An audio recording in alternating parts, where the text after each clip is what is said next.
हमारी कहानी, मतलब हम इंसानों की कहानी। ये कोई छोटी मोटी बात नहीं है, बल्कि एक ऐसा सफर है जो लाखों साल पहले शुरू हुआ।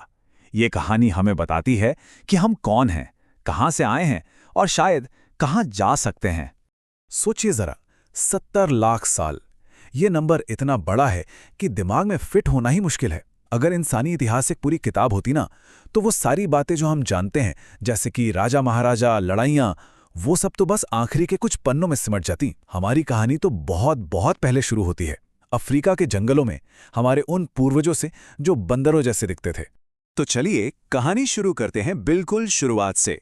सबसे पहला और सबसे जरूरी सवाल, हमारी जड़ें कहाँ हैं, हम आए कहाँ से? इसका जवाब हमें ले जाता है अफ्रीका के विशाल मैदानों और घने जंगलों में। हमारे एवोल्यूशन की कहानी के ना कई हीरो रहे हैं। सबसे पहले थे ऑस्ट्रेलोपिथेकस, वो पहले जीव जो 2 पैरों पर सीधे खड़े होकर चले। ये एक बहुत बड़ा, बहुत ही बड़ा कदम था। उनके बाद आए होमो हैबिलिस, जिन्होंने पहली बार पत्थर के औजार बनाए और इस्तेमाल किए। यहीं से प्रकृति को अपने हिसाब से ढालने की हमारी काबिलियत शुरू हुई। फिर आए होमो इरेक्टस, जिन्होंने आग पर काबू पाना सीखा। सोचिए, इस एक खोज ने हमें गर्मी दी, जंगली जानवरों से सुरक्षा दी और पका हुआ खाना दिया। और फिर लगभग 3 लाख साल पहले इस कहानी के मंच पर एंट्री हुई हमारी, यानी होमो सेपियंस की। अब देखिए, सिर्फ हमारे शरीर ही नहीं बदल रहे थे, हमारे औजार भी बदल रहे थे। तो चलिए अब उस दौर में चलते हैं जब हमने पत्थर से धातु तक का एक लंबा सफर तय किया। ये वो वक्त था जब इंसान ने पहली बार अपने आसपास की दुनिया को अपनी मर्जी से बदलना शुरू कर दिया था। यहाँ पर इंसानियत के इतिहास का सबसे बड़ा, सबसे जरूरी टर्निंग पॉइंट आता है। एक तरफ है पुरापाषाण काल की जिंदगी, जहां हर दिन शिकार करना है, कंदमूल ढूंढना है और एक जगह से दूसरी जगह भटकते रहना है। और दूसरी तरफ है नवपाषाण क्रांति के बाद की जिंदगी, जहां खेती और पशुपालन ने हमें एक जगह टिक कर रहना सिखा दिया। बस इसी एक बदलाव ने आगे चलकर गांवों, फिर शहरों और फिर बड़ी बड़ी सभ्यताओं की नींव रखी। और फिर एक ऐसी खोज हुई जिसने सब कुछ, लिटरली सब कुछ बदल कर रख दिया। इंसान ने धरती के नीचे छिपे एक राज का पता लगा लिया था, और वो था धातु। कांसे और फिर लोहे से बने औजारों ने खेती को कई गुना आसान बना दिया, और हथियारों ने लड़ाई का पूरा तरीका ही बदल दिया। इसी के साथ हमारा समाज भी और ज्यादा कॉम्प्लेक्स होता चला गया। और बस इसी खेती और धातु की मजबूत नींव पर खड़ी हुई दुनिया की पहली महान सभ्यताएं। भारत में सिंधु घाटी सभ्यता, मिडिल ईस्ट में मेसोपोटामिया, अफ्रीका में मिस्र और एशिया में चीन। इन सभी ने बड़े बड़े शहर बसाए, लिखने का तरीका इजाद किया और ऐसे समाज बनाए जिन्होंने आने वाले हजारों सालों के लिए दुनिया की बुनियाद रखी। अब कहानी सिर्फ औजारों और शहरों की नहीं रह जाती। अब मैदान में आते हैं बड़े बड़े साम्राज्य और नए नए विचार। ये वो दौर था जब शक्तिशाली राजाओं और गहरे विचारों ने दुनिया के नक्शे को हमेशा हमेशा के लिए बदलना शुरू कर दिया। इस दौर में असली ताकत विचारों की थी। लिखने का तरीका पता चलने से ज्ञान को एक पीढ़ी से दूसरी पीढ़ी तक पहुंचाना मुमकिन हो गया।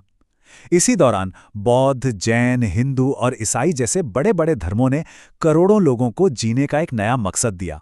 भारत में मौर्य और गुप्त जैसे साम्राज्यों ने दिखाया कि एक बड़े देश पर शासन कैसे किया जाता है।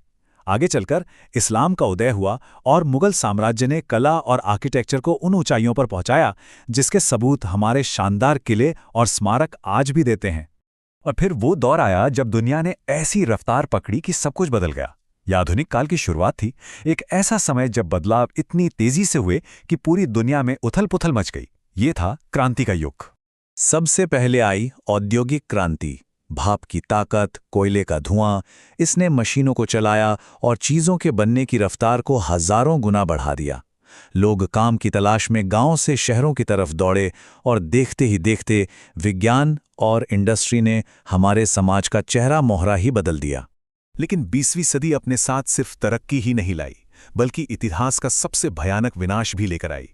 2 वर्ल्ड वॉर हुए जिन्होंने पूरी दुनिया को अपनी आग में झोंक दिया, बड़े बड़े साम्राज्यों को मिट्टी में मिला दिया और दुनिया में पावर का बैलेंस हमेशा के लिए बदल दिया। और इसी वर्ल्ड पॉलिटिक्स की उथल-पुथल के बीच एक और बड़ा बदलाव हो रहा था। दुनिया भर में साम्राज्यवाद का अंत शुरू हो रहा था। इसी दौर में साल 1947 में भारत को आज़ादी मिली। ये सिर्फ भारत के लिए ही नहीं, बल्कि पूरी दुनिया के आधुनिक इतिहास का एक बहुत ही जरूरी मोड़ था। और फिर एक क्लिक में दुनिया बदल गई। ये थी डिजिटल क्रांति। कंप्यूटर, इंटरनेट और फिर मोबाइल फोन ने पूरी दुनिया की जानकारी हमारी उंगलियों पर ला दी। इसने हमारे बात करने, काम करने और यहाँ तक कि सोचने के तरीके को भी हमेशा के लिए बदल डाला। तो ये इतनी लंबी यात्रा हमें आज के दिन तक ले आई है। चलिए देखते हैं कि आज हम कहाँ खड़े हैं और यहाँ से आगे की राह कैसी हो सकती है। और ये है हमारी आज की दुनिया, समकालीन युग। एक ऐसा दौर जहां टेक्नोलॉजी है, ग्लोबलाइजेशन है, हम सब एक दूसरे से जुड़े हुए हैं। आज हम अंतरिक्ष में नए ग्रहों को खोज रहे हैं, आर्टिफिशियल इंटेलिजेंस यानी एआई से बातें कर रहे हैं और एक ऐसी ग्लोबल इकोनॉमी का हिस्सा है जो हर पल, हर सेकंड बदल रही है। अगर इस पूरे सफर को एक नज़र में देखें तो कहानी कुछ ऐसी है। पाषाण युग के पत्थर के औजारों से शुरू होकर कांस्य और लौह युग की धातुओं तक, फिर प्राचीन और मध्यकाल के महान साम्राज्यों से गुजरते हुए आधुनिक काल की क्रांतियों को पार करके आज के डिजिटल युग तक, वाकई क्या कमाल का सफर रहा है। तो आखिर में इस पूरी कहानी का मतलब क्या निकलता है? मुझे लगता है कि ये एक लाइन सब कुछ कह देती है। मानव इतिहास असल में संघर्ष, नवाचार और विकास की कहानी है। हमने मुश्किलों और लड़ाइयों का संघर्ष झेला है।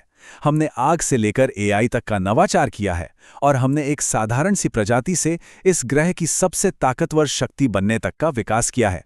सोचिए, हमने गुफाओं की दीवारों पर हाथ छापने से लेकर ब्रह्मांड के नक्शे बनाने तक का सफर तय कर लिया है। ये यात्रा अविश्वसनीय रही है, पर कहानी अभी खत्म नहीं हुई है। तो सवाल तो अब भी वही है, इस सफर में हमारा अगला पड़ाव क्या होगा?